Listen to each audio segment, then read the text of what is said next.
شاید سب ٹھیک ہو جائے، لیکن کچھ بھی ٹھیک نہیں ہوا۔ امی کہتی تھی کہ وقت کے ساتھ مرد بدل جاتے ہیں، غصہ وقتی ہوتا ہے، عورت کا صبر گھر کو جوڑے رکھتا ہے۔ میں نے امی کی ہر بات ماننے کی کوشش کی، لیکن نہیں ہوا۔ حیدر نے تلخی سے ہنسا۔ لیکن تمہارا کمظرف مرد نہیں بدلا، اس نے ہر دن تمہیں پہلے سے زیادہ توڑنے کی کوشش کی۔ مہرنگ نے نظر چرا لی۔ مجھے سب بتاؤ مہرو، سب باپ ہونے کے ناطے کوئی پردہ رکھنے کی ضرورت نہیں۔ مہرنگ نے مدد طلب نگاہوں سے حیدر کو دیکھا۔ وہ حیدر سے سب کھل کر کہہ سکتی تھی، لیکن ولی محمد سے نہیں۔ حیدر نے حوصلہ افزا انداز میں اسے دیکھا تو اس نے کہنے کی کوشش کی۔ پہلے وہ صرف آواز بلند کرتا تھا، میں بھی جواب دیتی تھی۔ پھر وہ غصہ ظاہر کرنے کو چیزیں پھینکتا تھا، میں بس اپنی چیزیں بچاتی تھی۔ پھر وہ آپے سے باہر ہوتا تو دھکا وغیرہ دیا کرتا۔ وہ یہ سب ولی محمد کو سنانا نہیں چاہتی تھی، لیکن وہ اس سارے معاملے سے گھر والوں کے ساتھ مل کر نکلنا چاہتی تھی۔ وہ سب خود تک رکھتی تو گھٹ گھٹ کر مر جاتی۔ اسے اب واضح فیصلہ کرنا تھا۔ وہ ارمان کے ساتھ مزید نہیں رہنا چاہتی تھی۔ اس کے لیے اسے اپنے باپ کو اعتماد میں لینا تھا۔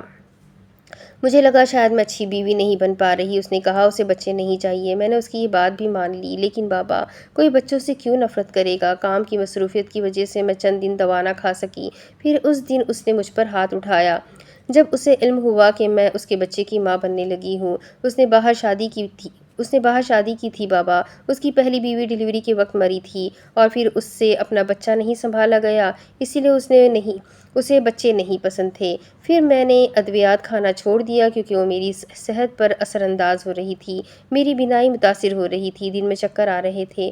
میں خود پر ظلم نہیں کر سکتی تھی۔ میں بہت بری وکیل ہوں بابا۔ میں دوسروں کے کیس لڑتی ہوں، ان کے حقوق کے لیے روز کچہری جاتی ہوں، مگر جب اپنی بات آئی تو میں خود کو قائل کرتی رہی کہ گھر بچانا ضروری ہے۔ کمرے میں گہری خاموشی چھا گئی۔ تمہیں اسی دن واپس آ جانا چاہیے تھا جب تمہیں احساس ہوا تھا کہ تم اس شخص کے ساتھ نہیں رہ سکتی۔ تمہیں سمجھ لینا چاہیے تھا کہ جو مرد تمہاری عزت نہیں کر سکتا وہ تمہارا شوہر ہونے کے لائق بھی نہیں ہے۔ لیکن بابا اس معاشرے میں عورت کا واپس آنا اتنا آسان نہیں ہے نا۔ ایسی عورت کو ناکام کہا جاتا ہے، اس کے کردار پر سوال اٹھائے جاتے ہیں، اسے بوجھ سمجھا جاتا ہے، اور میں یہ سب نہیں سن سکتی تھی۔ میں آپ کے لیے مضبوط رہنا چاہتی تھی اور اپنے لیے بھی، اور بہت سی عورتوں کے لیے۔ میں کوشش کے بغیر ہار نہیں ماننا چاہتی تھی۔ میری بات غور سے سنو اور سمجھو مہرنگ، اگر معاشرہ تمہیں عزت کے ساتھ جینے کی اجازت نہیں دیتا تو ایسے معاشرے کی پرواہ کرنا چھوڑ دو، کیونکہ جو معاشرہ ظلم برداشت کرنے کو نیکی سمجھتا ہے وہ خود بیمار ہے اور تم اس بیماری کا حصہ نہیں بنو گی۔ اور اگر تم خاندان والوں کی پرواہ کر رہی ہو تو کسی نے بھی تمہارے بارے میں ایک لفظ بھی غلط کہا تو وہ مجھ سے بات کرے گا۔ تم اکیلی نہیں ہو، ہم تمہارے ساتھ ہیں ہر قدم اور ہر فیصلے میں۔ مہرنگ نے ان دونوں کو دیکھا، اس کی آنکھوں کی چمک لوٹنے لگی۔ وہ خود کو دوبارہ پہچاننے کی کوشش کرنے لگی۔ کتنے دن مائدہ کے گھر رہنے کا ارادہ ہے؟ حیدر پوچھ رہا تھا۔ زرمینہ کے کیس کی آخری سماعت تک۔ میں پچھلی سماعت میں بھی نہیں جا سکی۔ قاتل بالاج کے ماں باپ ہیں اور وہ انہیں معاف کر رہا ہے، اس نے گہرے افسوس سے بتایا۔ نہیں تو میں ماموں بننے کی خوشی کب سیلیبریٹ کروں گا؟ مہرنگ خاموش ہو گئی۔ اس نے ولی محمد کو دیکھا۔ وہ جاننا چاہتی تھی کہ وہ اس کے فیصلے پر خوش ہے یا نہیں۔ اگر میں واپس نہ جانا چاہوں تو کیا ہوگا بابا؟ اگر میں ارمان سے رشتہ ختم کرنا چاہوں تو کیا آپ واقعی میرے ساتھ ہوں گے، یا وقت کے ساتھ آپ بھی مجھے سمجھانے لگیں گے کہ گھر بسا لو، معاف کر دو، برداشت کر لو؟ اپنے ہیں مارتے ہیں تو چھاؤں میں پھینکتے ہیں۔ ولی محمد ہلکا سا مسکرایا۔ میں تمہیں کبھی اس آگ میں واپس نہیں بھیجوں گا جہاں تم جل رہی تھی۔ رشتہ وہ ہوتا ہے جو انسان کو مکمل کرے، نہ کہ اسے ٹکڑوں میں بانٹ دے، اور اگر یہ رشتہ تمہیں توڑ رہا ہے تو اسے ختم کرنا ہی تمہارے حق میں بہتر ہے۔ زندگی میں کچھ فیصلے ایسے ہوتے ہیں جو ہم دیر سے کرتے ہیں، مگر اگر وہ صحیح ہو تو وہی وقت بہترین ہوتا ہے۔ مجھے اب تک ڈر لگتا رہا تھا بابا، لوگوں سے نہیں، اس احساس سے کہ شاید میں نے ہی کچھ غلط کیا تھا یا میں کافی نہیں تھی، لیکن اب لگ رہا ہے میں نے ٹھیک کیا۔ ولی محمد نے نرمی سے اس کے سر پر ہاتھ رکھا۔ غلطی تمہاری نہیں ہے، کبھی بھی نہیں تھی۔ ظلم سہنے والے کو قصوروار سمجھنا اس معاشرے کی سب سے بڑی ناانصافی ہے، اور آج سے تم خود کو قصوروار سمجھنا چھوڑ دو، کیونکہ تم نے ظلم کے خلاف کھڑے ہونے کا فیصلہ کیا ہے، اور یہی سب سے بڑی بہادری ہے۔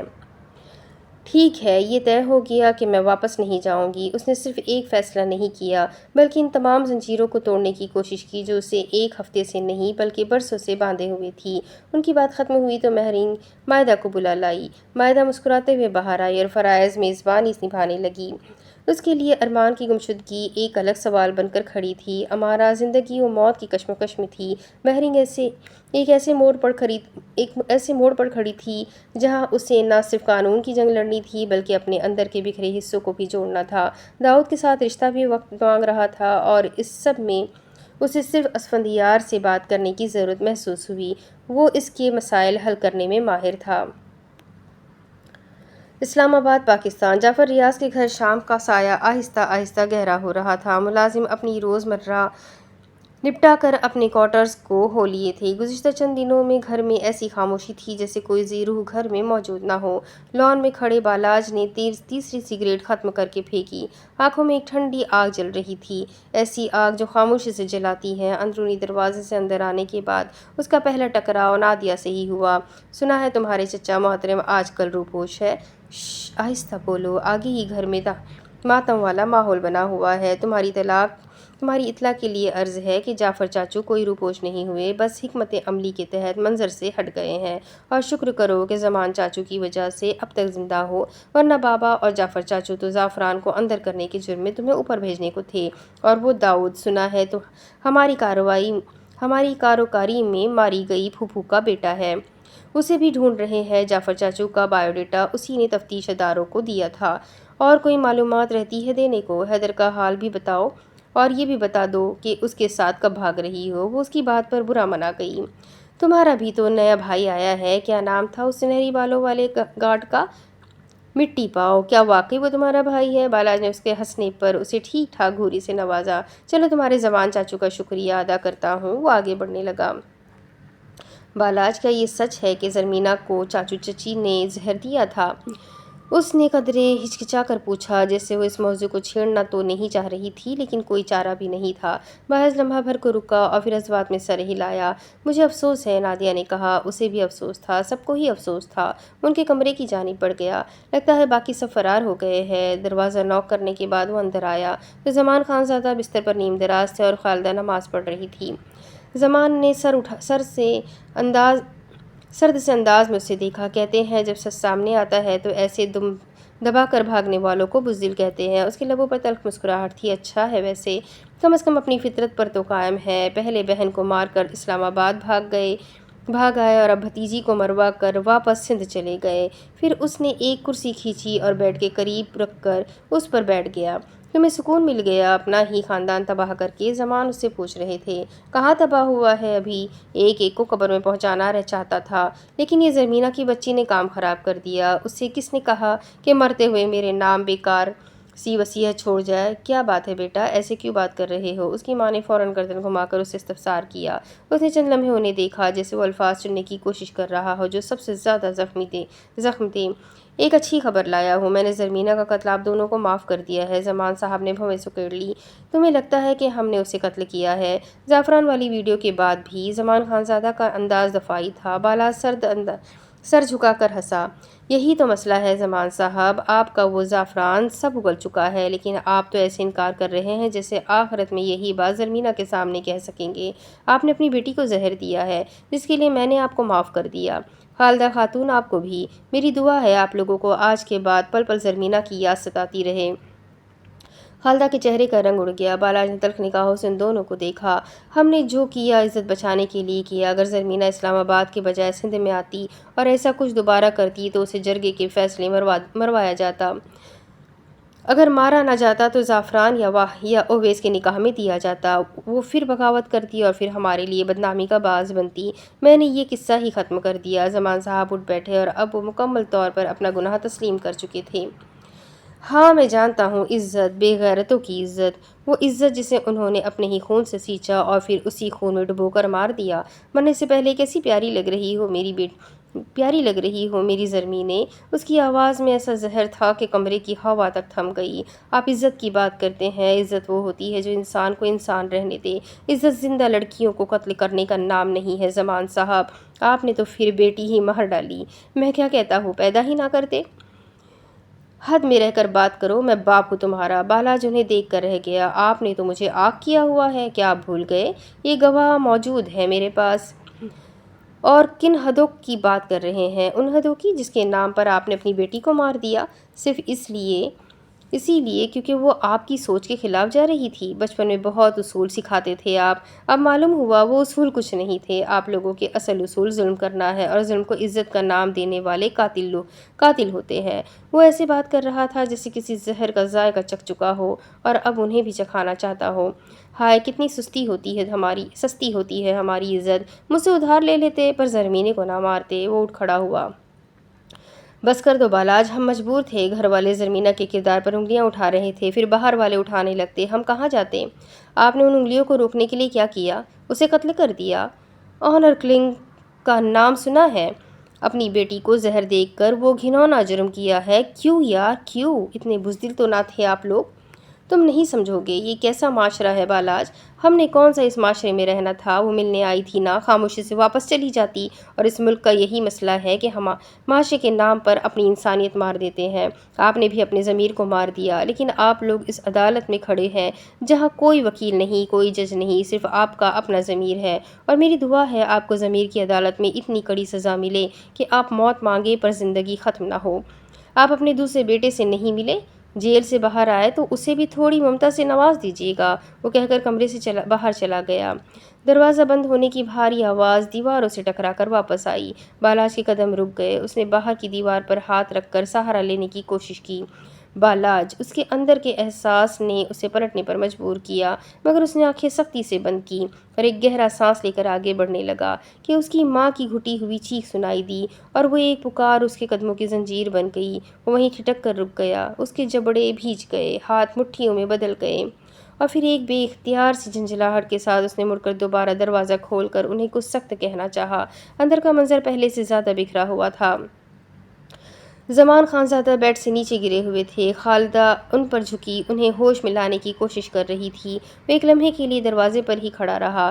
مجھ پر ایسے پیترے مت آزمائے خالدہ صاحبہ، زرمینہ کو بھی ایسے ہی ایموشنل کیا تھا آپ لوگوں نے۔ وہ آہستہ آہستہ چلتا ہوا قریب آیا۔ اس نے اپنے باپ کو اس حالت میں شاید پہلی بار دیکھا تھا۔ ٹوٹا ہوا کمزور جسم، ایک لمحے کو اس کے ذہن میں وہ سب تصویریں ایک ساتھ ابھری۔ بچپن میں ان کا اسے کندھوں پر بٹھانا، اسکول کے پہلے دن اس کا ہاتھ پکڑنا، پھر وہ سرخ آنکھیں لیے آگے بڑھا اور اپنے باپ کو اپنے کندھوں پر اٹھا لیا۔ وہ دل کے مریض نہیں تھے، لیکن اس وقت انہیں ہارٹ اٹیک ہی ہوا تھا۔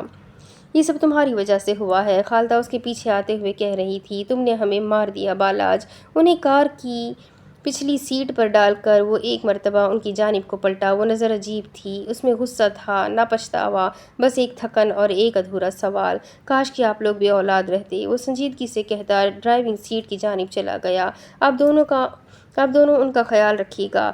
خودکشی کی کوشش کر سکتی ہے اور اویس جہاں کہیں بھی ہے اسے میرے پاس بھیجیں۔ وہ چندہ گل اور نادیہ کو دیکھتے ہوئے کہہ رہا تھا۔ وہ دونوں ہکا بکا تھی۔ اب اس کے آگے کی کہانی میں آپ کو اگلی ویڈیو میں سناتی ہوں کہ آگے کیا ہوگا۔ یہ جاننے کے لیے میرے ساتھ بنے رہے۔ ویڈیو کو لائک کریں، چینل کو سبسکرائب کریں، بیل آئیکن کو ضرور دبائیں۔ تو ملتے ہیں اگلی ویڈیو میں، تب تک کے لیے اپنا خوب سارا خیال رکھیں، مجھے بھی دعا میں یاد رکھیں۔ اللہ حافظ۔